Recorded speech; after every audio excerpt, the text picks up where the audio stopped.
యేసును చూస్తే ఏమన్నాడు? శాంతయ్యాలు పట్టిన వాడు, సర్వోన్నతుడైన దేవుని కుమారుడా, కాలము రాక మునిపే నాతో నీకేం పని అయ్యా? అయ్యా నువ్వు వచ్చావంటే మేము ఉండలేమయ్యా. ఏం పేరు పెట్టి పిలిచే దయ్యాలు? అమ్మా, సర్వోన్నతుడైన దేవుని కుమారుడా అని దయ్యము సాక్ష్యం పలికింది యేసును చూసి.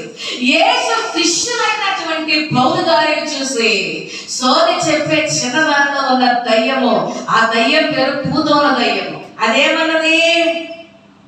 సర్వోన్నతుడైన దేవుని దాసులు అన్నది. కొట్టని చెప్పట్లు. హల్లెలూయా. సర్వోన్నతుడైన దేవుని దాసులు. దయ్యము సాక్ష్యం పలికింది, యేసును బట్టి పలికింది, యేసు ప్రభు పిల్లల్ని బట్టి పలికింది. మన చిన్న పరిచర్యలో కూడా దయ్యాల సాక్ష్యాలు పలుకుతున్నాయి. హల్లెలూయా. ఏ దయ్యం ఉండదిక. సర్వోన్నతమైన దేవుడు, ఆయన పిల్లలలో ఆ శక్తి ఉందని దయ్యాలు దేవుని బట్టి, దేవుని సేవకులను బట్టి సాక్ష్యం పలుకుతున్నాయి.